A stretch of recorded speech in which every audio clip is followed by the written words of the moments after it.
y me voy al Facebook.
Bueno, a ver, esto no sé por qué.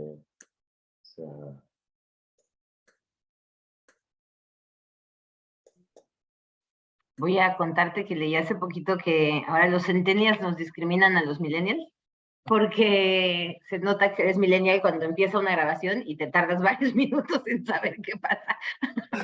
Ya lo sé, ya lo sé. Y la tecnología, mira que lo tengo controlado, pero bueno, pues estas cosas pasan. Sí, sí. Me acordé del meme que vi. Sí, bueno. Es que, ¿sabes qué pasa? Que estoy viendo para transmitir en Facebook. Dice que ya está, pero no sé si... Es que no sé, ¿sabes qué pasa? Que luego que transmito, si no lo cambio está como, y mira que lo he cambiado, como para solo tú y yo verlo, o solo de momento en el mío, y bueno, si no puedo, pues comenzamos y ya está.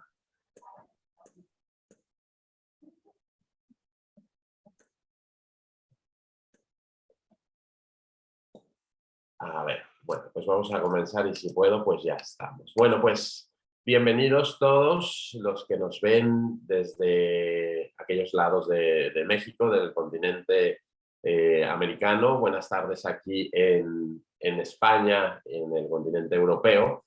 Estoy muy contento, emocionado y nervioso porque voy a tener una charla con una persona, bueno, pues que voy a conocerla ahora mismo. He estado investigando un poquito de ella y antes de saltar a la charla y presentarla, bueno, a presentarla y hablar con ella, voy a leer un poquito lo que es, quién es mi invitada Con Alma de hoy. Ella es Odile Cortés, es directora operativa en Integrarse, consultoría en responsabilidad social y consultora acreditada del CEMEFI. Es politóloga internacionalista por el CIDE, Centro de Investigación y Docencias Económicas, con un posgrado en responsabilidad social. Está convencida que el desarrollo social se hará desde entre entes privados y por eso se compromete a apoyar a que las empresas tradicionales se conviertan en empresas sociales a través de la responsabilidad social. Ha sido reconocida en 2021 por Al Gore con el premio Green Ring del Climate Reality Project por su labor a favor de la sustentabilidad en Latinoamérica. Es mentora del Pacto Mundial en el programa de Jóvenes Innovadores y Fellow del gobierno estadounidense como líder joven de América, que bueno, ya nos contará luego, ya le preguntaré sobre su entrevista con una de las mujeres más poderosas del mundo ahora. Convocada al encuentro de alto nivel con la vicepresidenta Kamala Harris como una de las 5 mujeres empresarias que discutieron con ellas los retos del género en el emprendimiento. Es profesora de innovación y responsabilidad social en 2 universidades privadas mexicanas, colaboradora constante en medios como Forbes, Newsweek en español y Animal Político y creadora de proyectos productivos enfocados en mujeres, tercer sector y emprendimiento social. Así que bueno, pues vamos a saltar directamente. Te doy la bienvenida, Odile. Qué alegría tenerte por aquí. Muchísimas gracias por el tiempo y bueno, bienvenida. ¿Qué te parece? Muchas gracias, Enrique. De entrada, gracias por el crossover entre continentes. Y sí, la verdad es que mi nombre es complejo. Técnicamente se pronuncia Odile, entonces para poderlo, porque siempre es un... Es Odile, vale. Es Odile, sí. Odile, Es vale. el cisne negro del lago de los cisnes, Odile Llodet. Vale, Entonces, vale. ahora sí que empezando con mis historias con Alma, yo siempre decía que es que yo soy la mala, pero realmente era la buena. Muy bien.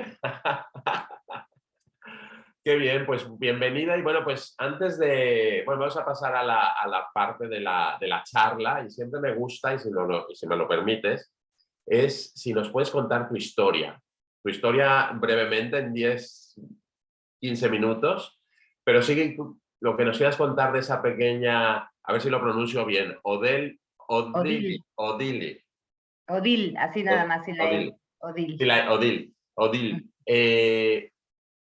¿Quién es esa pequeña? ¿De dónde viene? Algo que, pues, sus puntos de inflexión en la vida que la han llevado o te han llevado a ser la persona que eres, la visionaria que eres, el ser humano que eres, esos puntos de inflexión y un poquito pues para conocer esa alma también que está dentro y fuera de ti.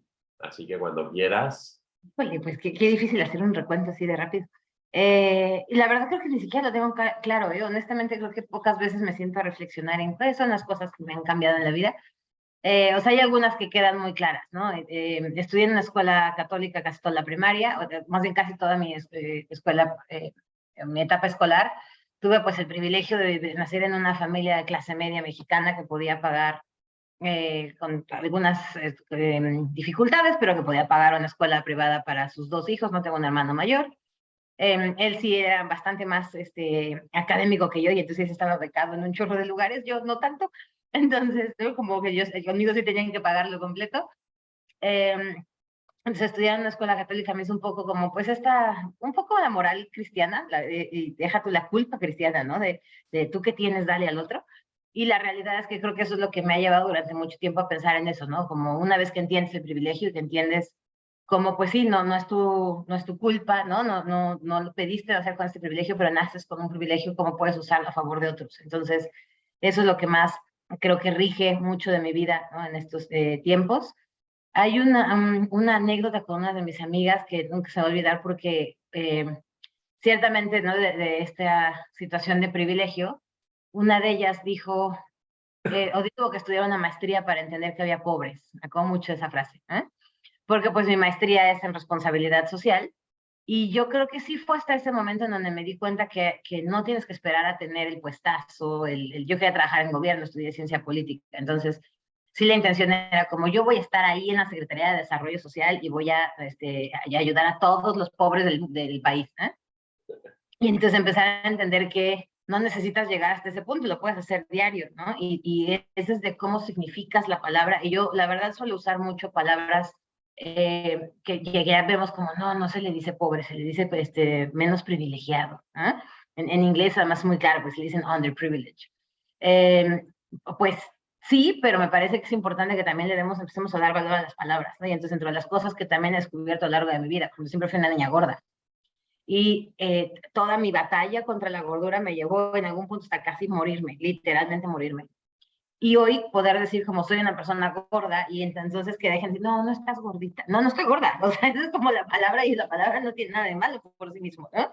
Entonces, como empezar a resignificar eso, la palabra prieto, o sea, creo que empezar a quitarles los juicios de valor a muchas de las palabras es algo que fui aprendiendo con el tiempo, a partir, claro, de batallas que lucha uno, ¿no? En términos individual.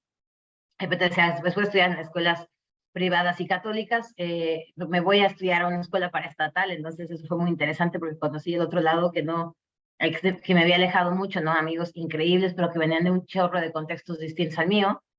Estudiar ciencia política y pensar en esta eh, intención de que cambiara el país y luego trabajar en gobierno y darme cuenta de lo difícil que va a ser cambiar el país desde el gobierno, ¿no? Es lamentable que así sea y honestamente creo que ahora estamos peor, pero es mover un elefante blanco, como bien le dicen, ¿no? Entonces, por muy buenas intenciones que tú tengas, tienes que hacer que muchas voluntades se alineen, que además tienen intereses individuales, ¿no? Un político realmente tiene que hacer una carrera en la política y entonces, por supuesto, estás buscando el siguiente hueso, es la siguiente chamba, ¿no? Entonces eso me lleva un poco a alejarme de gobierno cuando descubro, cuando todavía estaba en la universidad, un diplomado, también por cierto, con cierto espíritu cristiano, aunque honestamente curiosamente creo que no era algo que estuviera ligado a la religión, pero es de una persona del norte de Monterrey, que pues la gente del norte de Monterrey es muy, muy conservadora, muy católica, muy panista, decimos que es como muy conservadora. Y entonces conozco la responsabilidad social empresarial. Fue la primera vez en que alguien me contó cómo el desarrollo social también se podía hacer desde entes privados, y eso definitivamente me cambió la vida, definitivamente. Pasé de pensar que quería trabajar en el gobierno para cambiar el mundo a decir, bueno, lo que yo podría hacer es cambiar a muchas empresas. Y con el tiempo alguien me dijo una frase que nunca ni siquiera la he vuelto a encontrar, pero me la sé y la digo todo el tiempo, que si quieres cambiar el mundo tienes que cambiar tres cosas: o cambias California, o cambias China, o cambias Walmart. Cambias California porque ahí se hace la innovación en el mundo, cambias China por la cantidad de personas que eso implica, ¿no? De la población, o cambias Walmart porque es un cambio en 100 y pico países al mismo tiempo. Wow. Entonces, eso es un poco mi compromiso, ¿no? El pensar en cómo hacemos para hacer cambios que son, y además lo he visto a primera mano, son mucho más rápidos cuando viene la voluntad adecuada, ¿no? A partir de mañana se hace el cambio y lo tienes que ejecutar, y eso me parece muy impactante, y eso fue sin duda lo que hizo que se creara Integrarse, ¿no? Una consultora la que dirijo, que está enfocada a pues detectar estas oportunidades donde las empresas pueden hacer lo mismo que ya hacen, pero teniendo mejor impacto.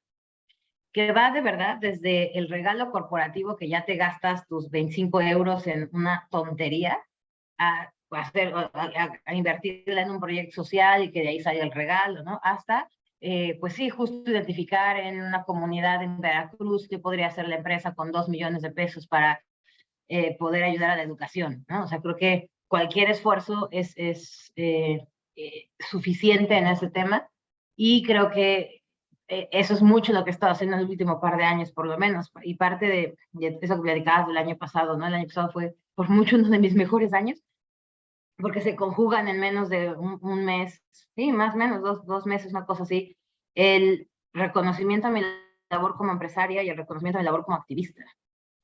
Y Wow. eso para mí fue importante, ¿no? Siempre, y me acuerdo mucho cuando me dijeron, ya me estoy súper descosiendo aquí, que tú me interrumpes. No, no, Cuando, no, este es tu espacio y bueno, ya estoy ahí para hacerte alguna pregunta y de esto de interesante, ¿no? Pero sigue, continúa, que estoy, mira, anonada así de wow. cuando me contaron lo del premio de Al Gore, la verdad es que no lo podía creer, ¿no? Y no lo podía creer, no en este plan nada más así como de, yo de veras, ¿no? Sino que realmente decía como, no, pero espérame, eso se lo dan a políticos. O sea, eso se lo dan a alguien que está haciendo política pública, que es como ¿yo qué? ¿No? O sea, mucho esta visión de, oye, es que tú diario haces algo, ¿no? O sea, no esperas como esas grandes acciones, y lo he significado cuando digo de verdad que sí creo que los esfuerzos individuales tienen impacto en lo colectivo. Y para mí esto fue el claro ejemplo, ¿no? Es decir, como sí vale la pena decir, yo y mis 15, ayer fui a reciclar 10 kilos de vidrio. O sea, yo y mis 10 kilos de vidrio valen la pena, ¿no? Sí, no es el reciclaje que seguramente sacarán las cerveceras, sí, pero el individual y el impacto que tienes a la hora en que hablas de esto y que lo contagias, me parece que tiene valor. Y eso, fíjate, porque ligándote, los cambios individuales tienen impacto en lo colectivo, me parece una frase muy poderosa. Y hablando de significar las palabras o habitar las palabras, porque me encanta, además también creo que es tan importante eso, habitar las palabras, hacerlas tuyas y vivir en base a esa palabra, ¿no?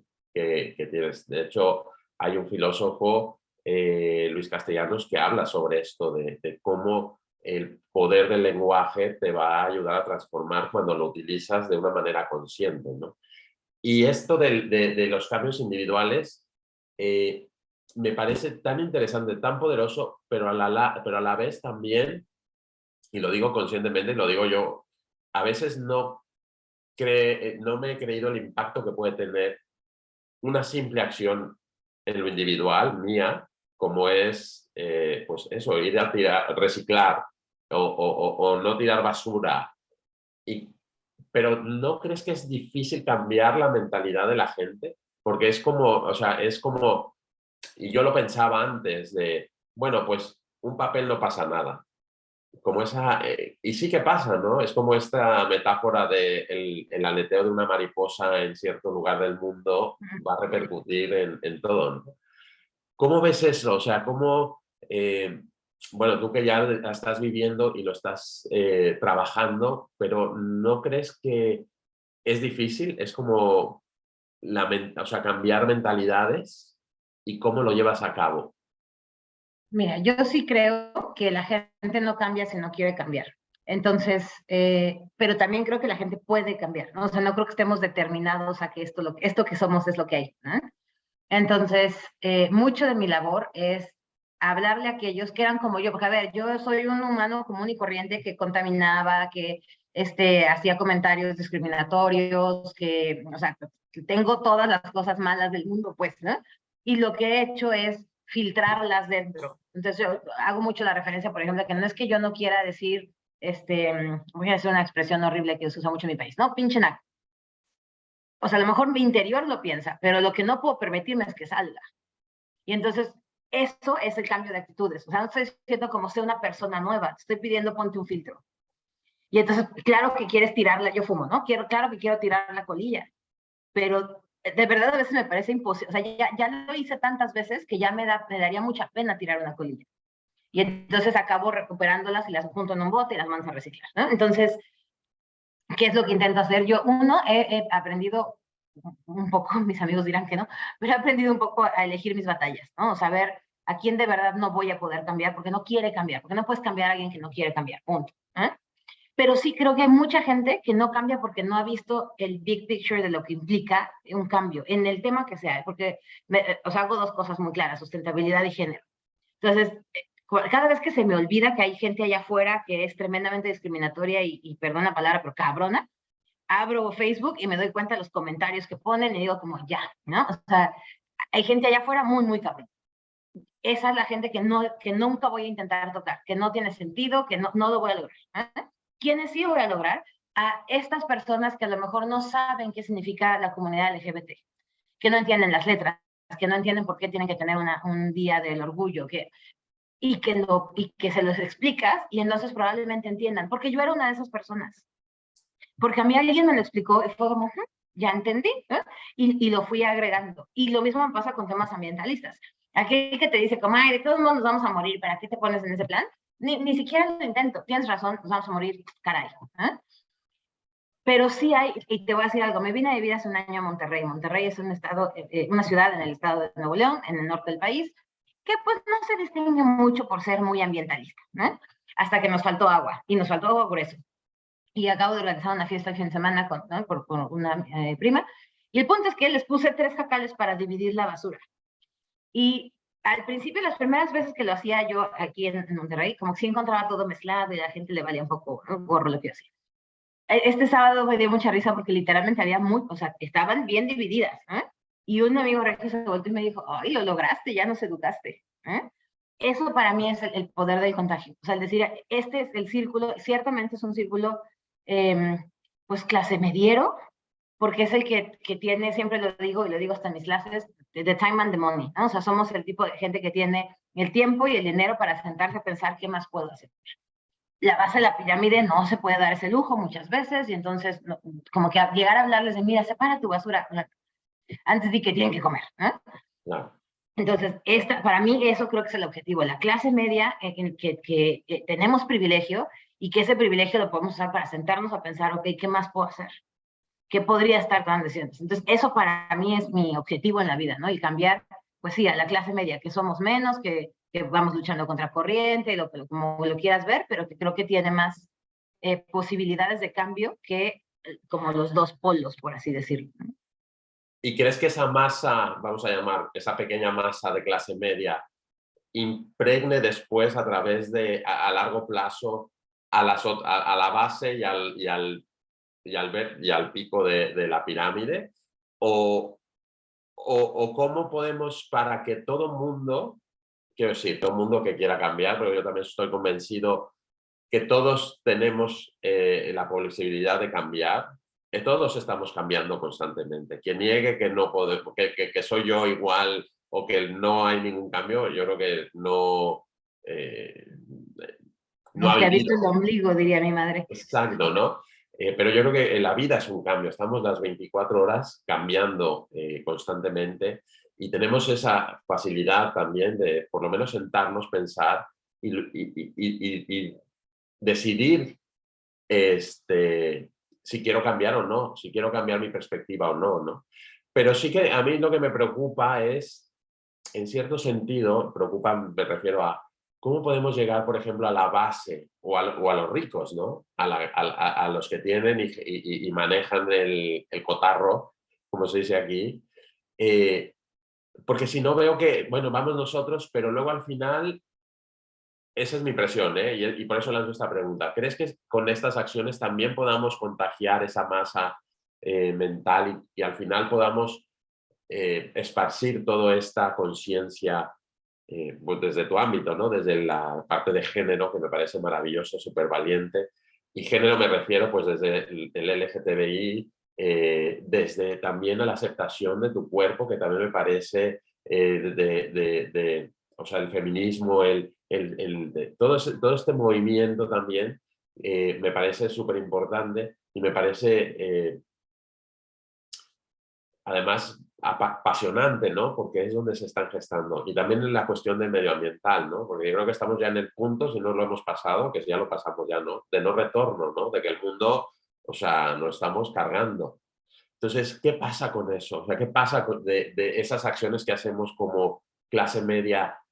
¿Va a tener una repercusión con quien, digamos, pues la base baja? ¿O cómo podemos llegar a tener esos programas a lo mejor para ellos? No sé, es una pregunta que siempre me viene, pues también, bueno, yo nací en México también, viví 30 años en México, a pesar, bueno, 20 años en México, ahora llevo ya casi 20 en España.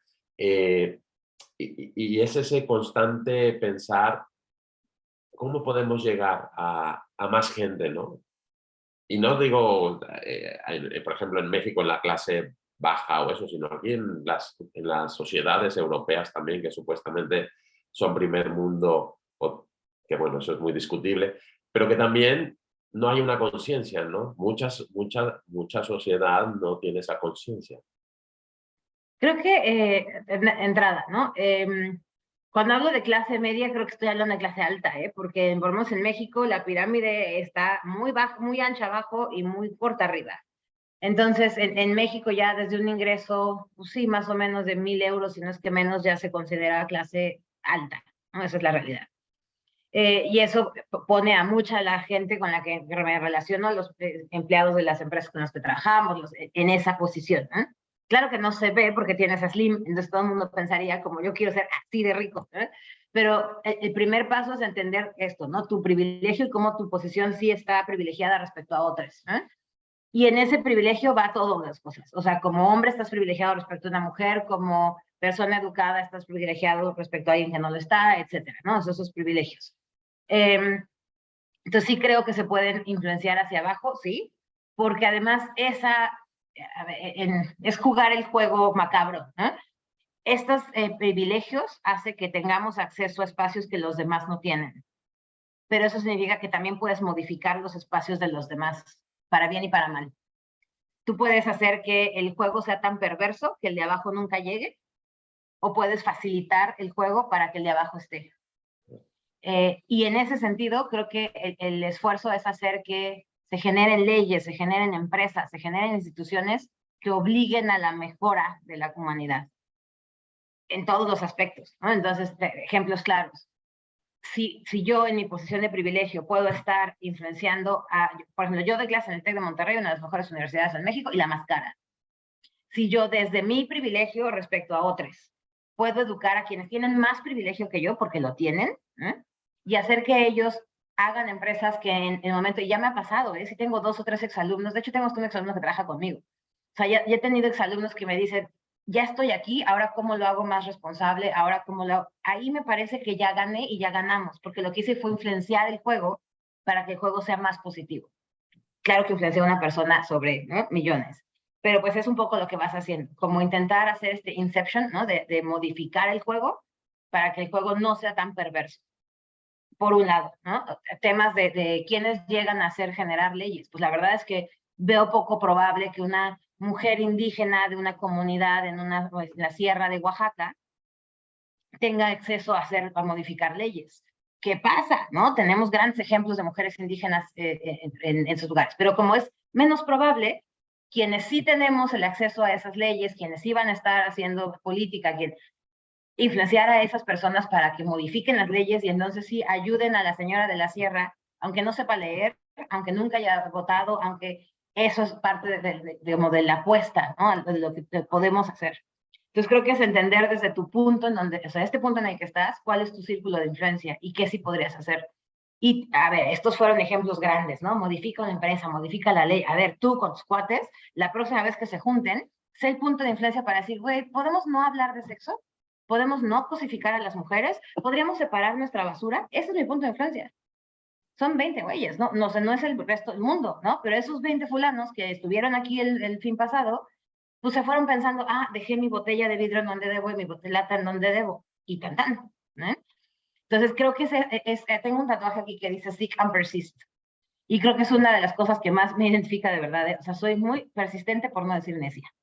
Entonces, una sola vez no vale la pena. Tienes que hacerlo muchas veces. Pero de tantas veces que lo haces, tarde o temprano se modifican los comportamientos. Entonces, eso, para mí es eso, ¿no? O sea, la necedad de decir, invariablemente cuando vengan a mi casa van a encontrar 3 jacales para separar su basura. Invariablemente. ¿No? No lo van a hacer cuando lleguen a su casa, les va a alarmar, se les va a olvidar. Pero cuando lleguen a mi casa, se va a activar aquí hay que separar. Y a lo mejor algún día deciden empezar a separar en sus casas. Claro, es como sembrarle la semillita, ¿no? Es decir, interiormente y que quizá la primera, la segunda vez, igual van a decir, ya vamos a reunirnos en casa de Odi y vamos a tener que reciclar, ¿no? O ya está aquí la pesada de tal para que no tenemos que hablar tal, ¿no? Pero sí que estoy convencido que lo que tú dices, la persistencia, el no decaer, porque bueno, eso también es como decir, bueno, pues no, pues estos no quieren cambiar, pues ya lo dejo, ¿no? Sino ser consistente y que al final creo que la responsabilidad es tuya también de seguir haciendo esas cosas, o sea, seguir haciendo y no y dejar la responsabilidad de los otros también para que ellos mismos se hagan responsables, ¿no?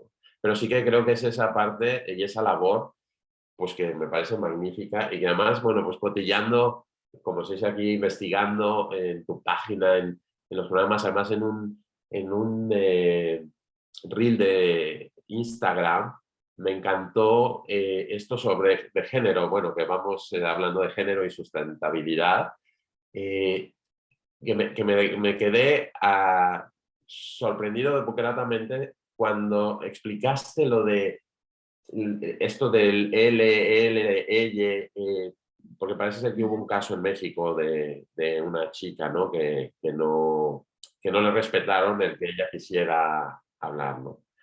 En el caso del género, ¿cómo lo vives en México y en el mundo en general? ¿Cómo vamos avanzando? Porque bueno, aquí no sé si te enteraste hace poco, en España, la semana pasada, en una escuela, bueno, en unos dormitorios, Sí, empezaron el que se empezaban a gritar, sí, a sí, sí. gritar, ¿no?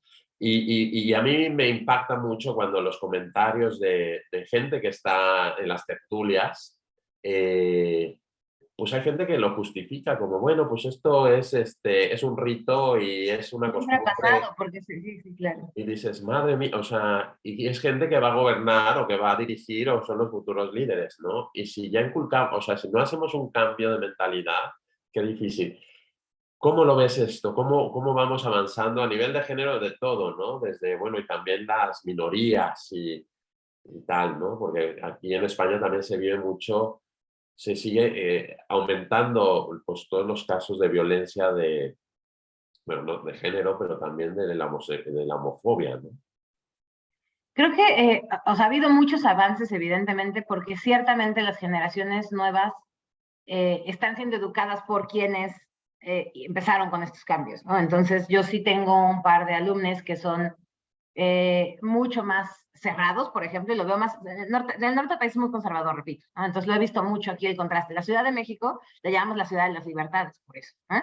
sea, donde yo vivía en la Ciudad de México, era muy común encontrarte parejas homosexuales, se permite el aborto, se permite el matrimonio homosexual. Entonces, como que yo ya estaba ciclada en ese asunto de aquí, y aquí ya estamos muy bien, ¿no? Y entonces llego al norte del país y fue como, ay, no estamos tan bien. O sea, hay lugares donde todavía no estamos muy bien. Y ya no digamos lugares con culturas milenarias, ¿no? Entonces, creo que las nuevas generaciones nos están obligando a quienes se opusieron resistencia a abrir la mente, porque ya tengo, te repito, ¿no? Alumnos, no he tenido una alumna no binaria, pero sí tuve una alumna trans, por ejemplo, ¿no? Que son ya desde etapas tempranas, tenía, no sé, unos 18, 20 años, y tiene claro que es una persona transexual y te lo explica, y además se siente cómoda hablando de ese tema, ¿eh? Y eso pues te obliga a cambiar de entrada, ¿no? O sea, aunque yo no fuera la persona que soy, aunque yo no me interesara, pues me obliga a cambiar, ¿no? Entonces creo que en ese proceso vamos a dar pasos mucho más rápidos conforme vayan creciendo las generaciones. Estamos muy lejos de hacer una verdadera inclusión cultural, ¿no? O sea, no podemos poner leyes y las hemos puesto, específicamente en México, te decía, ¿no? O sea, la ley para permitir el aborto en algunos estados, o sea, existen las leyes, pero culturalmente seguimos estando muy atrasados. Y eso es de las cosas más retadoras, ¿no? Porque hacer cambios en cultura tiene que pasar por socialización, no solamente con una ley es suficiente. Total. Y para permitir eso necesita haber respeto en ambos lados. Entonces, nosotros creamos un museo que les invito a conocer, que se llama el Museo de la Diversidad. Es en línea, ¿no? Le ponen MUDIV, en Museo de Diversidad, mudiv.org, es en línea y habla exclusivamente sobre comunidad LGBT en esta primera etapa, pero lo vamos a crecer. Y en ese museo, el esfuerzo de verdad es que las personas sepan cosas que a lo mejor no tienen a quién preguntarle. Y entonces vuelvo un poquito a lo que te constaba la vez pasada. Todo este ramo de gente que dice, pues es que sí me gustaría cambiar, pero estamos ya tan puestos en contra, que a quién le pregunto. O sea, ¿cómo le pregunto mis dudas más básicas sobre, oye, pero cuando eres gay, ¿cómo tienes relaciones o cómo te cuidas? ¿A quién se lo voy a preguntar? Sin que inmediatamente haya una respuesta como de, ¿qué te importa? ¿No? Porque nos hemos vuelto intolerantes hacia los dos extremos. Entonces, el museo es eso, ¿no? Un esfuerzo para que quienes tienen dudas estén en un espacio en paz y le picoteen y digan, ah, ya entendí, ¿no? Y parte de lo que nosotros buscamos, tanto en integrarse como yo, en mi persona, como profesora, como amiga, es de verdad ser este espacio en donde alguien pueda llegar así como, oye, tengo una duda y no sé a quién preguntarle y necesito, y si lo sé, pero por supuesto que lo vas a ver, intentando quitar cualquier juicio. Y eso es bien difícil. Me pasaba, tuve una alumna muy feminista hace poco, y entonces teníamos en el mismo salón esta alumna feminista y otro alumno, pues, heteronormado, ¿no? Como muchos, pues de nosotros que crecimos ahí, así. Y entonces cada vez que él hacía algo, bueno, yo la veía a ella que se levantaba, ¿no? Y había que calmarla, y entonces conversábamos con esta persona y me decía, ya es que ¿cómo no te enojas? Le digo, porque enojándome no gano nada. Ya lo hice, yo ya me enojé mucho tiempo, ¿eh? Pero aprendí que enojarme no gana nada, porque pone a la otra posición, a la persona en una posición en la que no va a querer escuchar. Y además en esa edad en la que yo los tengo, entre los 20 y los 23 años, pues es el espacio en donde vienen a aprender y a regarla. Entonces, si yo inmediatamente respondo como, no, tú estás mal por pensar eso, ya no hubo ningún aprendizaje, ¿no? Y creo que ese es un reto bien interesante para todos, ¿no? Para todas las personas, el pensar en cómo me vuelvo un espacio de paz, donde pueda convivir con alguien que sea completamente contrario a lo que yo pienso, y intentar valorar más la situación y no el contexto, ¿no? Es súper interesante y qué maravilla que te tenemos ahora, porque yo hace 20 años, pues yo pasé eso mismo. O sea, yo pasé cuando salí del armario o cuando descubrí que era diferente, no sabía a quién preguntarle. No sabía si lo que sentía estaba bien, si lo que sentía, pues hasta simplemente con cómo poder relacionarme con alguien o conocer a alguien, ¿no? Y ya no te digo, pues, el primer amor o el primer enamoramiento. Estabas tan vetado por el miedo al rechazo, por el miedo a tal, que aún bueno, yo veo que sí hay un gran avance en el tema LGTBI, eh, pero aún, bueno, pues yo lo veo en las series de televisión, bueno, que es un reflejo también, pero en la sociedad misma, ¿no? Te digo, hay mucho todavía, bueno, mucho, sino que se están reportando cifras de homofobia, de ataques y de gente joven también, ¿no? Entonces es como que no aprendemos, o sea, o sea, parece que vamos en retroceso, avanzamos, pero luego damos como 2 pasos para atrás, ¿no? Y es bien difícil, pero sí que creo que esto, y además, bueno, me meteré a ver el museo, que creo que es muy interesante, y es esas redes de apoyo que se necesitan para poder sentirte en una comunidad y sentirte arropado, ¿no? Y sentirte que no eres un bicho raro, ¿no? Sino que eres un ser humano que sientes y que tienes gente que también te apoya, ¿no?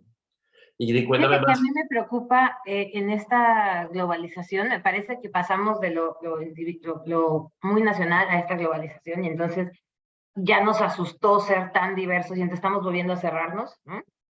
Y la pandemia fue un claro ejemplo de eso, ¿no? Entonces creo que en la pandemia justamente la gente volvió a cerrarse tanto que ahora se volvió otra vez intolerante, ¿no? Y empezamos a temer todo lo que está allá afuera. Y muchas veces el odio es temor, ¿no? O sea, el odio es un temor a que sea más válido otra cosa que lo que tú haces. No estoy diciendo en absoluto que pongamos la mejilla derecha, no, no, ¿eh? O sea, no creo en eso tampoco, pero sí creo que en muchas de las ocasiones le damos valor a la opinión de una persona que, como te decía, ¿no? A ver, no es mi caso, pero si yo fuera homosexual, ¿no? Y la gente de mi alrededor opinara, a estas alturas de mi vida sí pensaría como, ay, como dice usted, a tomar por culo, ¿no? O sea, a mí qué me importa, porque pues esto es lo que, o sea, si no me quieres, si no me, vaya, ¿no? O sea, creo que podría no importarme, entiendo que a los 15 no es así, y a los 15 sí te importa todo, ya los, ¿no? Y esa, generar espacios, lo veo con, por ejemplo, actualmente en uno de mis grupos, estoy muy segura que tengo por medio un par de alumnos que son homosexuales que no se han atrevido a decir que son homosexuales, pero por el tipo de cosas que ves, sí pienso como, ojalá tengan un espacio en donde serlo, ¿no? Y en donde tener estas dudas y un círculo que se los permita. Y me partió el alma cuando uno de ellos dijo que él quería vivir en un país donde no lo fueran a matar por lo que creía. Wow. Y pues México no es ese país necesariamente, ¿no? Entonces, como bien lo dices tú, que cuando tú te fuiste ahorita todavía existe esta sensación de me van a matar, ¿no?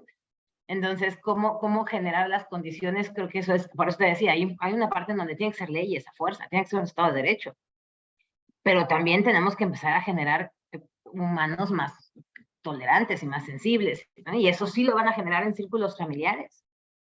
Entonces, ¿quiénes están haciendo que los nuevos jóvenes sean estos chavos que gritaron, ¿no?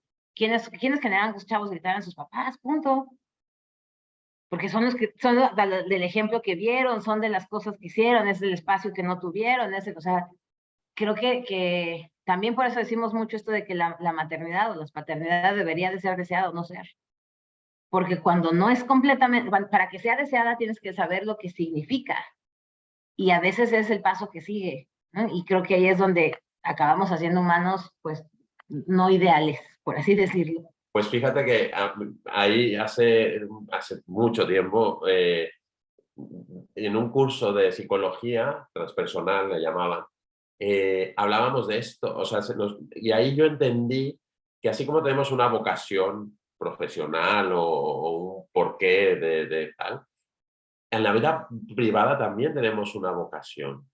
Y venimos, o sea, no todos venimos para tener, no todos tenemos vocación de ser padres, no todos tenemos vocación de vivir en pareja, no todos tenemos vocación de vivir solteros, pero como la estructura de la sociedad nos marca, pues tienes que hacer esto, tienes que hacer esto, tienes que tener hijos, tienes que, si no, eres prácticamente un fracasado o eres la solterona que ya te quedaste, que supongo que, y siendo que sí que generaciones han avanzado en ese sentido, pero aún, pues como yo digo, en los países están los países profundos, ¿no? El México profundo, la España profunda, que sigue habiendo toda esa clase y ves gente que sigue marcando su vida así, ¿no?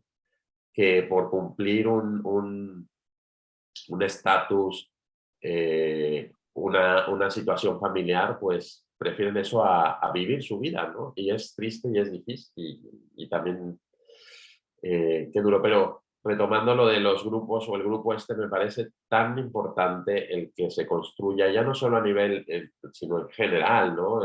En esos espacios donde puedas construir una comunidad y donde puedas relacionarte también para poder seguir generando esa tolerancia, ¿no?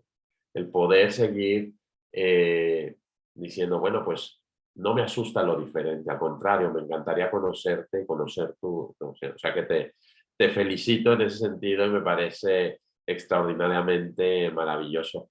Y antes de preguntarte sobre Chinampa, me gustaría qué más hacéis en integrarse en esta plataforma. Pues la verdad es que hacemos un chorro de cosas. Tenemos, o sea, somos una empresa social. Lo que privilegiamos siempre es el impacto, ¿no? Y lo que buscamos es hacer transformaciones, ¿no? Y para eso tenemos como 3 áreas muy claras.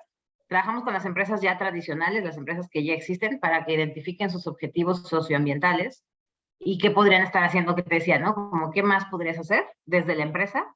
Entonces, no te estoy pidiendo que salgas y abras una fundación y pongas una escuela, ¿no? Sino hoy con lo que ya tienes, ¿qué más podríamos hacer? ¿A quién más podrías contratar? ¿Qué más podrías dedicar recursos, etcétera? Y eso en el mundo de la responsabilidad social, pues se comunica, se premia, hay distintivos, ¿no? Entonces, todo lo que es estrategia empresarial en el sentido de la responsabilidad social. Tenemos toda un área dedicada a diversidad e igualdad.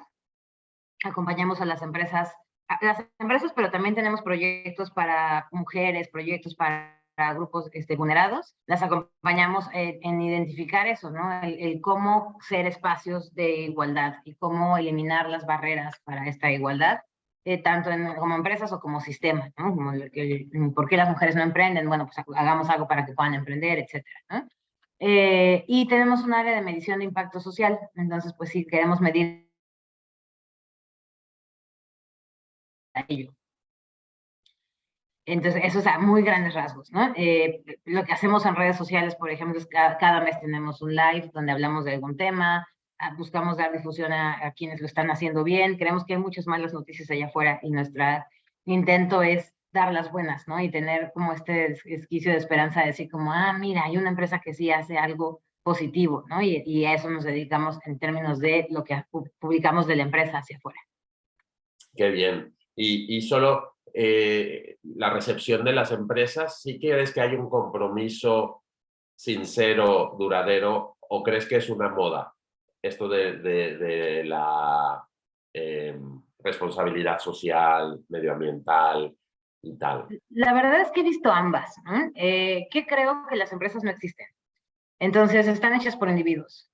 Y mientras el individuo esté comprometido, habrá un compromiso sincero, ¿no? Nuestra labor, por ejemplo, como consultores, es que lo que empezó como el compromiso de un fulanite se vuelva una política de empresa y entonces garantice que ocurra esté quien esté dentro de la empresa, ¿no?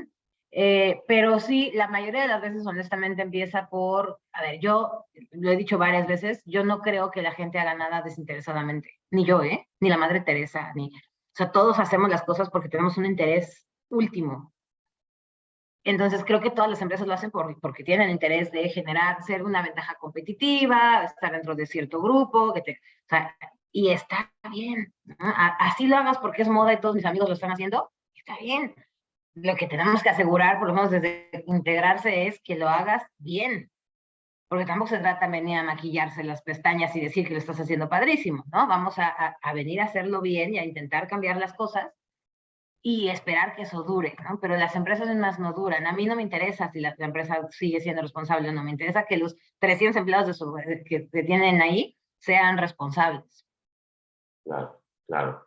Y qué bien, me parece fantástica esa labor y me parece que es desde el compromiso vuestro que podáis hacer esa transformación y que a lo mejor empiece, bueno, porque tengo que cumplir la ley, no sé qué, tengo que hacer esto, pero que con la actitud y el ejemplo que vosotros y el compromiso, pues que estéis transformando y que estéis cambiando pues a esa gente de poder que tiene dentro de la empresa, ¿no? O sea, qué maravilla.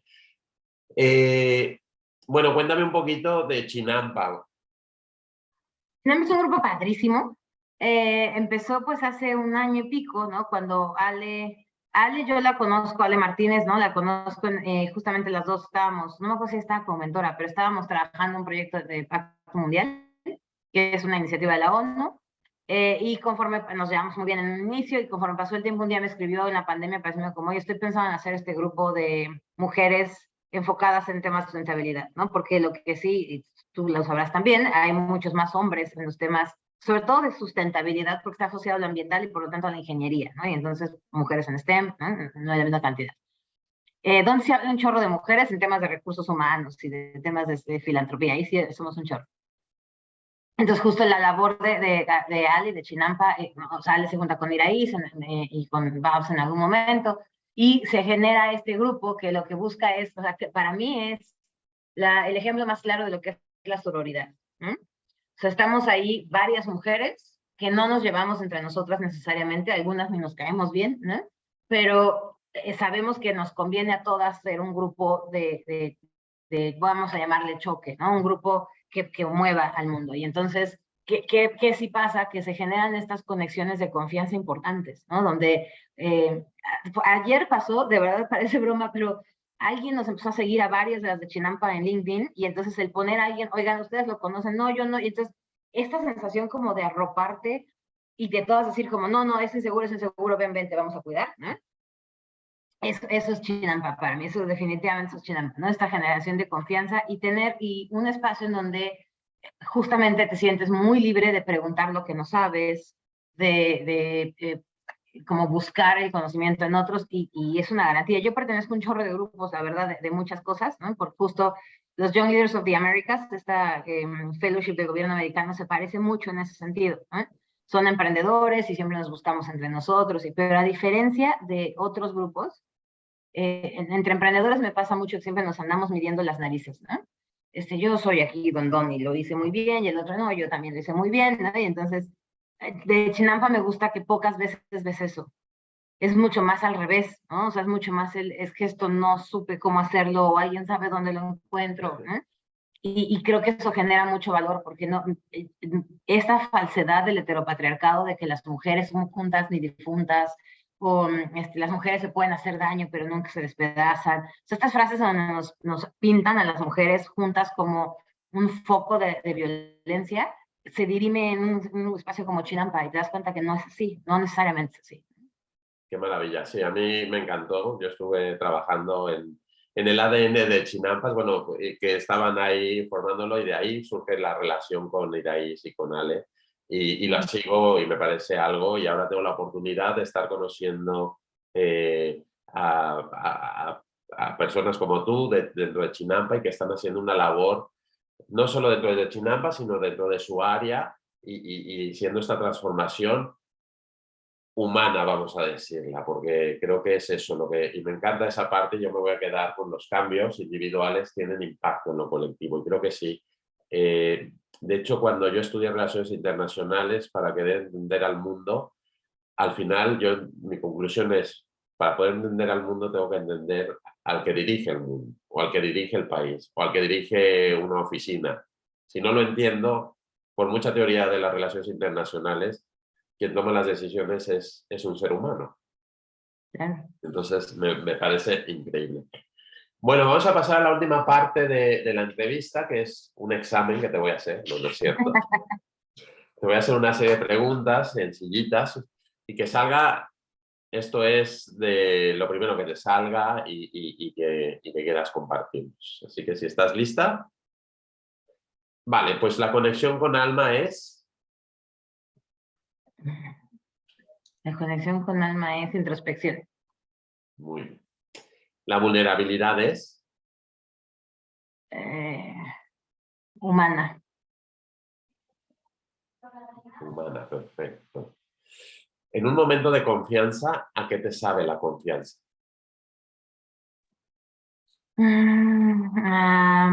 Aire, o sea, como pulmones llenos, ¿no? Sentir que no te falta aire, creo que ese es el equivalente. ¿Qué hay en tu mesita de noche? Ay, pura tontera. Hay un chorro de libros que me juro que voy a leer y que no acabo de leer. ¿Qué más hay? Como los aretes que vas dejando, ¿no? Y que siempre dices que vas a guardar y que te tardas un mes en guardar esos. Y hay como 2 o 3 fotos de gente que perdí o que no veo frecuentemente, que quiero como recordar. Y un peluche, eso es muy personal, un peluche que me dio mi mamá hace muchísimo. Mi mamá falleció hace 12 años y como hace 15 a lo mejor me dio un peluche que se llamaba Burundis. No sé si ustedes los tuvieron, eran, ¿no?, como unos muñecos que no tenían forma, pero Sí. que dice te extraño. Y Ok. me lo dio por otra situación, pero creo que hoy un poco lo dejo ahí para recordarme, pues eso, ¿no? No solamente que le extraño a ella, que es evidente, sino como todo esto que extrañas, pero que no por extrañarlo no lo sigues teniendo.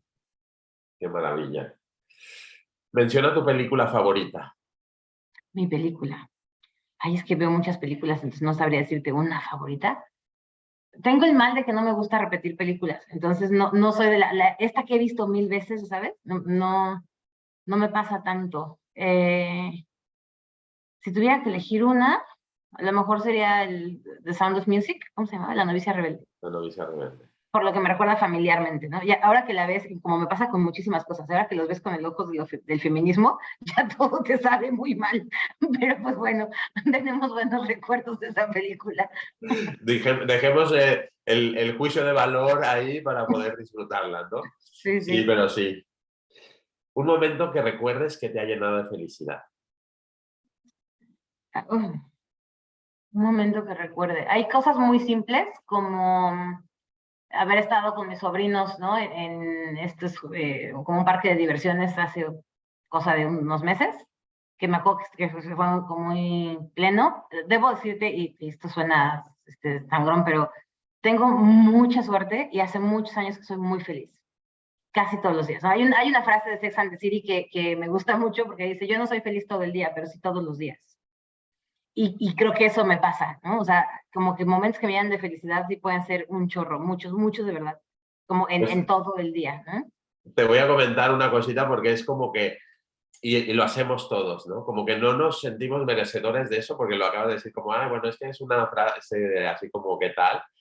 No, está bien también decirlo. Así como también puedes decir, no, bueno, pues tengo días que no me siento bien, pero Mm, sí es como ese de, no, pues qué guay que encontrar gente que es cierto que la felicidad no es que vivas feliz todo el tiempo, pero esos momentos, y además me encanta lo que has dicho, los momentos cotidianos, creo que son para mí, los que más te llenan de felicidad. O sea, esos detalles pequeñitos de la vida que te va regalando, como puede ser el que hayas compartido con tus sobrinos, ¿no?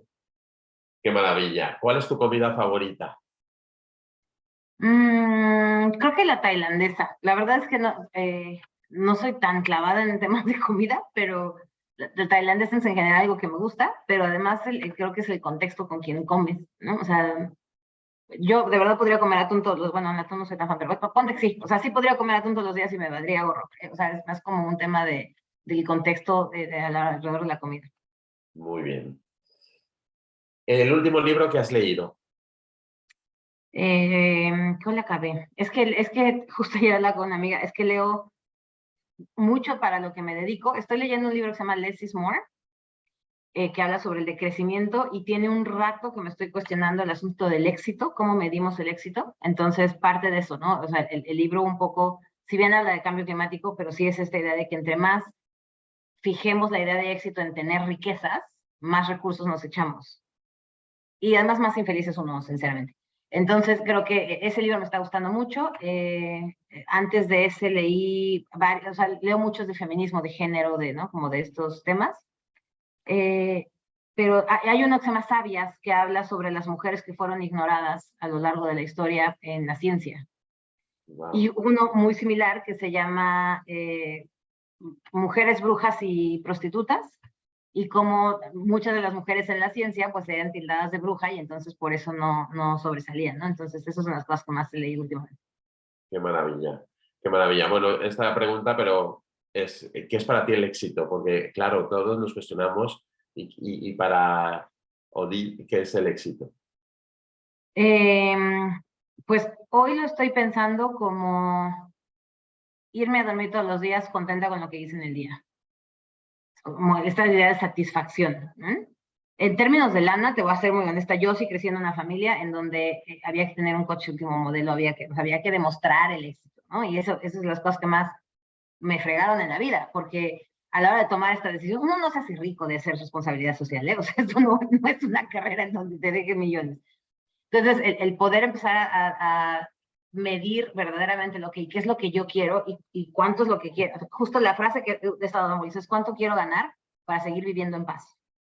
Porque todo tiene un costo de oportunidad, ¿no? Y entonces, ganar más dinero va a implicar menos tiempo, menos capacidades de hacer, menos, ¿no? Entonces, ¿cuál es ese equilibrio del costo de oportunidad? Entonces, hoy he identificado esto, ¿no? Para mí el éxito es irme todos los días a dormir sabiendo que tengo una satisfacción que, de hecho, si fuera el último día, hubiera valido la pena, ¿no? Wow. Hasta hoy esa es mi definición de éxito y justo lo estoy logrando y entonces me cuesta trabajo, te debo confesar, cuando ves, así como a la gente le pasa con Instagram, a mí me pasa con LinkedIn. Cuando yo abro LinkedIn, ¿no? Y veo todo el mundo, uso el verbo mamasear, que es como presumiendo lo que están haciendo, ¿no? Y de yo aquí, codeándome con la crema innata de la vida empresarial, me empieza a dar FOMO, como le llaman los jóvenes, esta idea como de chispas, yo no estoy ahí, no lo estoy logrando, ¿no? Y me tengo que recordar eso, no, güey, pero tú te vas a ir a dormir hoy satisfecha, y eso es lo importante, ¿no? Entonces, eso para mí es el éxito hoy. Qué maravilla. Que me encanta. Me encanta porque creo que es eso. ¿De qué estás realmente agradecida hoy? Pues un poco o mucho del privilegio que tuve con la suerte en donde nací, ¿no? O sea, todo, absolutamente todo alrededor de mi vida ha sido colmado de suerte y privilegio y eso necesito agradecerlo para poder usarlo a mi favor, ¿eh?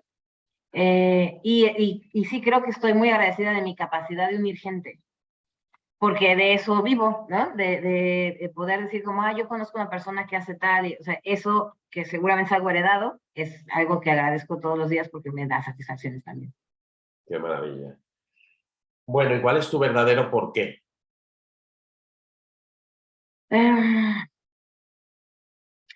Yo creo que sí hay un tema, honestamente, como de culpa, o sea, en esta lógica de, es que como yo tengo privilegio, tengo vaya a ser culpa, es la responsabilidad, siempre digo la responsabilidad, pero es culpa, es culpa. Entonces esta idea de decir como, ay, chale, yo sí lo tengo y alguien más no. Entonces, ¿no? Pensar en eso, ese es mi verdadero porque y creo que como todo fue suerte, es muy injusto quienes, o sea, una cosa que no tuviera suerte y te marca el resto de tu vida. Entonces, ese es mi verdadero porqué, ¿no? Intentar que de verdad estemos en una igualdad de condiciones y distribuir lo más Robinsonian Hood del mundo, el distribuir de los que tenemos a los que no, para intentar estar en mejores condiciones todos. Qué maravilla. Me encanta. Bueno, te pedí que compartieras unas canciones que te tocaron el alma y unos Pues libros. soy muy mala para la música, te lo puse por ahí, pero Bueno, pero supongo que son algo que ha representado para ti o que cuando las escuchas, pues algo de vibrar. Y las voy a leer y junto con los libros. The Winner Takes It All de ABBA, Tu falta de querer y Mi primer millón. Y los libros son Corazón de piedra verde de Salvador de Madariaga, Yo seré la última de Nadia Murad, Memorias de mi padre de Barack Obama y 100.000 años de palabras de Carlos Pierre. En una frase o dos pequeñas, ¿qué dicen estas canciones y estos libros de Odín? las canciones sobre todo me recuerdan las veces en que acepté mucho menos de lo que quería, como por no perder, ¿no? Y eso es, o sea, claramente hacia allá van. Y un poco la discusión de éxito es lo de mi primer millón, ¿no? O sea, esta idea de te enfocas tanto en algo como un millón que se te olvida lo que significa. Entonces, eso dicen las canciones. Cuando se me olvidó lo que verdaderamente quería. Y los libros, me parece que hablan justo mucho de esto que yo te decía de dejar un legado, ¿no? O sea, perdón, va a ser más de una palabra, pero Carlos Prieto, por ejemplo, si tienen chance, denle una buscada. Carlos Prieto es un músico, es un chelista, y fue director de una empresa mexicana y luego mandó todo al diablo, se fue a estudiar a Rusia, escribe libros. Creo que esa es un poco a ver, no, que no dejemos que nos guíe algo más que no sea lo que queremos hacer. Nadia Murad, Premio Nobel de la Paz, ¿no? Es una de estas mujeres de Afganistán que fue violada y tratada como objeto, ¿no? y salir y decir, bueno, pues esto ya me pasó y ya determinó mi vida, ahora qué hago, ¿no? Al respecto al resto, creo que eso es algo que comparten varios de sus libros. Qué maravilla. Bueno, pues hemos llegado al final, pero te voy a hacer un regalo. Tengo unas tarjetas aquí y las voy pasando y tú me dices, son fotografías y es una metodología que se llama Points of View y utilizan la fototerapia. Y para cerrar, vas a escoger una que te voy a regalar y vamos a cerrar así. Que Okay. sobre la tarjeta y la palabra que va a haber, qué es lo que ha dicho de toda esta conversación, de esta charla, ¿vale? Pues tú me dices dónde quieres que la pare. Ya. Pues mira. Conflicto, ok. Conflicto. ¿Qué crees que quiere decir cerrando Pues esta charla y esta conversación, lo que nos has compartido? ¿Cómo podríamos cerrarla? creo que un poco lo que decíamos, ¿no? Generar espacios donde el conflicto sea algo aceptado y no necesariamente algo malo. O sea, cuando le digo a la gente, tuve una discusión, siempre dicen, te peleaste, ¿no? Es que las discusiones no son malas por sí mismas. Y creo que ese es el conflicto, ¿no? Como conflicto no está mal. Tenemos que crear espacios donde el conflicto sea algo que pueda realizarse en paz. Claro, claro, claro. Qué buen cierre hemos tenido. Pues esta te la mandaré para que la tengas. Y bueno, si quieres luego te cuento un poco más sobre esta metodología y lo que hacemos. Y nada, me ha encantado. Te agradezco de todo corazón, con el alma aquí la tengo, de compartir, de abrirte, de conocerte como esa persona humana y con esa transformación. Y para mí una persona que quiere cambiar, no idealizadamente, sino realmente con hechos y con pequeñas acciones, y creo que eso es lo que necesitamos con el mundo. Y ha sido un placer para mí. Esta es tu casa, cuando quieras volver, compartirnos, porque creo que hay una infinidad de temas que serían maravillosos compartir y conocer. Y espero que lo hayas pasado también bien con todo el cariño y el amor que tengo a este programa. Sí, lo pasé genial y sí, ojalá podamos luego volver porque de que tengo para hablar, tengo para hablar. Pues muy bien, Odil. Pues nada, no te quiero quitar más tiempo. Muchísimas gracias por el tiempo. Gracias a todos los que nos vieron, los que nos verán por las redes. Y nos vemos pronto por aquí, un invitado con alma, una invitada con alma. Pues muchas gracias y nos vemos pronto. Hasta Un luego. beso. Bye.